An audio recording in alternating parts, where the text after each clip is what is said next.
नमस्कार, knocking-news.com में आपका स्वागत है। आज मैं बात करूंगा कि क्या कभी भी इस धरती से कोरोना वायरस को मिटाया जा सकता है। क्या टीके से कोरोना मुक्त धरती संभव है? क्या ये हथियार काम करेगा? दुनिया भर के वायरोलॉजिस्ट क्या कह रहे हैं, क्या चिंता जता रहे हैं और उनकी मांग क्या है? उस मांग को पूरा करने में क्या हमारी पूरी व्यवस्था, हमारी नहीं पूरी दुनिया की व्यवस्था, सारे के सारे देश संभव हैं? जिस रफ्तार से टीकाकरण होना चाहिए उनके मुताबिक क्या वो रफ्तार कभी भी अचीव की जा सकती है? इस सब पे बातचीत करेंगे। ये भी आपको बताएंगे कौन गुनहगार देश हैं और ये भी आपको बताएंगे कि दुनिया का भविष्य कैसे दूर होगा ये कोरोना, इस पे भी बात करेंगे। कहीं मत जाइए, चैनल को सब्सक्राइब कर लीजिए। नमस्कार, मैं हूँ गिरीश। बताइए कि सरकार अगर चाहे तो कल 30 से 35 रुपये पेट्रोल का दाम कम हो सकता है। कम लोग जुड़े हैं होगा। कई बार हम अपने दिमाग के जो सवाल हैं ना उनको नज़रअंदाज कर देते हैं। बेहद दर्दनाक, बेहद शर्मनाक और दिल दहलाने वाली दास्तान है। जो गरीब आदमी है उसके लिए रेल में यात्रा करना करीब करीब नामुमकिन हो जाएगा। नमस्कार, जय। नॉकिंग न्यूज़ वाला जो हमारा चैनल है, पुराना चैनल, वो चैनल उसकी जान वापस आ गई है, उसकी सांस वापस आ गई है। उस पर जो अपलोड करने का प्रतिबंध था उसकी सीमा समाप्त हो गई है, तो अब उस पर कुछ वीडियो मैं ला सकता हूं और बहुत जल्दी ही उस पर मैं अब कुछ वीडियो डालना शुरू करूंगा। लेकिन इस चैनल पे कोरोना वायरस से जुड़ी हुई बातें कभी बंद नहीं होंगी। कोरोना वायरस से जुड़े हुए सारे प्रोग्राम, सारे एनालिसिस इसी चैनल पे आएंगे। वहाँ पे पॉलिटिकल और दूसरी बातें या कोरोना को लेकर बहुत बड़ी कोई नेशनल खबर या कोई दूसरी चीज़ है तो उस पे लेके आएंगे। इसको कोरोना के विमर्श के लिए हम रखते हैं क्योंकि ये चैनल, मुझे लगता है कि इस चैनल ने मुसीबत में साथ दिया। जब उस चैनल पे हमारे अपलोड प्रतिबंधित हो गए थे तो इस चैनल पे हमारी गतिविधियाँ जारी रहीं, आप लोग हमसे जुड़े, इस चैनल ने साथ दिया, तो उसको छोड़ के नहीं जा सकते। कैसे जा सकते हैं? अब तो इस चैनल पर हम रहेंगे, कहीं नहीं जाएंगे। जो आज की मेरी स्टोरी है उसकी शुरुआत करता हूं दुनिया भर के जो वायरोलॉजिस्ट हैं उनको लेकर। दो तरह के वायरोलॉजिस्ट हैं और वो दोनों तरह के वायरोलॉजिस्ट एक ही चिंता बता रहे हैं और वो चिंता ये है कि जो वायरस है, ये जो आरएनए वायरस है, ये म्यूटेशन इसका बहुत फास्ट होता है, ये बहुत तेज़ म्यूटेंट होता है, ये इतनी जल्दी से बदलता है, नए नए अपने वेरिएंट बनाता है, नए नए स्वरूप बना लेता है, नए रूप धर लेता है, किसी को पहचानना बहुत मुश्किल होता है इसका। अगर आप जो है कोई कैसा भी टीका बना लो, ये अपना रूप बदल लेता है। अब मैं आपको बताता हूँ कि रूप बदलना क्या होता है। मैं आपको बता ही चुका हूँ म्यूटेंट क्या होता है, बार बार बताने का फ़ायदा नहीं, सब लोग जानते हैं। मैं आपको फ़ोटोकॉपी के उदाहरण से भी बता चुका हूँ, मैं आपको फ़ोटो दिखाने वाले उदाहरण से भी बता चुका हूँ। फिर भी मैं आपको समझाने की कोशिश करता हूँ कि आप अगर मान लीजिए आपके इलाके में एक अपराधी है, एक दुर्दांत अपराधी है, एक आतंकवादी छिपा हुआ है, तो आप उसकी शक्ल नहीं जानते हैं। वो आपके हो सकता है अगले फ्लैट में रह रहा हो सकता है तीसरे फ्लैट में रह रहा हो सकता है वो सामने आपको टकराए और आप पकड़ ही ना पाएँ। तो जाहिर बात है कि हमसे उसका परिचय कराया जाएगा। जब परिचय कराया जाता है तो क्या होता है, हमको उसका एक फ़ोटो दिखाया जाता है। टीके की जो तकनीक है, टीके के पीछे जो टेक्नोलॉजी बताई जा रही है, वो टेक्नोलॉजी क्या करती है, वो उस अपराधी आतंकवादी का फ़ोटो आके हमको दिखाती है कि भाई ये शक्ल है आतंकवादी की।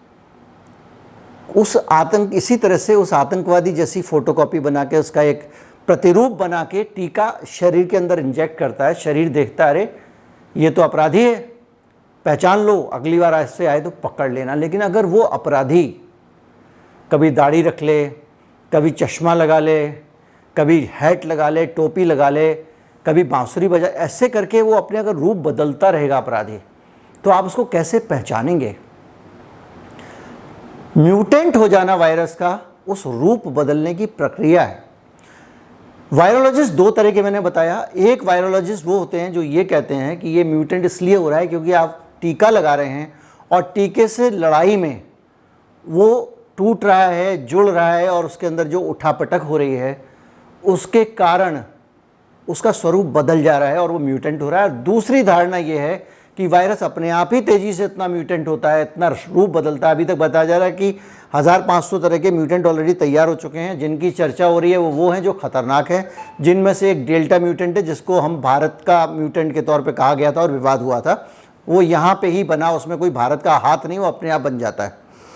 तो उस तरह के म्यूटेंट वो तैयार होते चले जाते हैं। अब वैज्ञानिकों की जो फिक्र है, जो टीका समर्थक वैज्ञानिक हैं, वो ये कह रहे हैं कि अगर आप ऐसे ऐसे टीका लगाओगे तो जब तक आप टीका सबको लगाओगे लाखों करोड़ों तरह के म्यूटेंट बन जाएंगे, उनका मुकाबला टीका कैसे करेगा।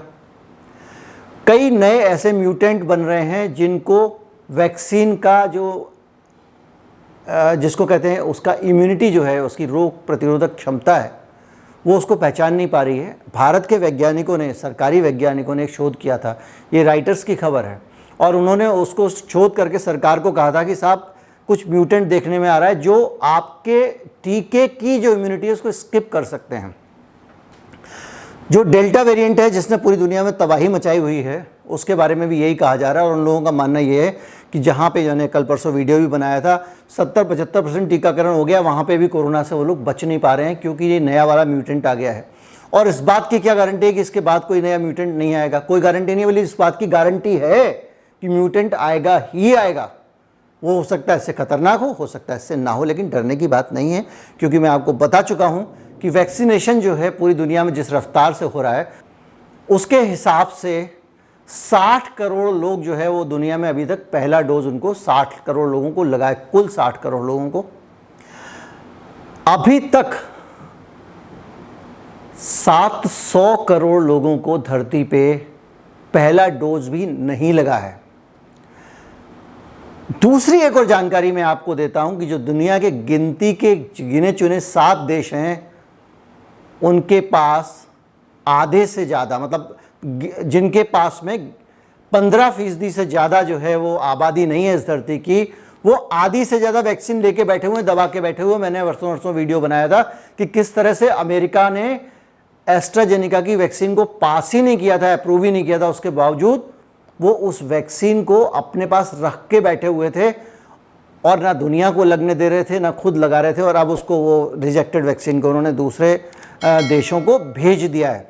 तो हालत ये है कि जो वैक्सीनेशन की रफ्तार इतनी कम है, म्यूटेंट इतने तेज़ी से बन रहे हैं, तो ये डरने की बात नहीं है, बल्कि ये समझने की बात है कि नेचुरल जो आपके अंदर इम्यूनिटी बननी है कोरोना के संपर्क में आने से, जैसा कि एम्स के डॉक्टर संजय रॉय का मैंने वीडियो बनाया था कि अंदर से इतनी इम्यूनिटी बन जाएगी आपकी कि आप खुद ही मुकाबला कर लेंगे। टीका सब तक पहुंचना संभव नहीं है। तो अब जो हाल आया है वो ये आया है, जो निचोड़ निकला है कि टीका जितना बेच सकते हो बेच लो, बीमारी तो कुदरती ठीक करेगी।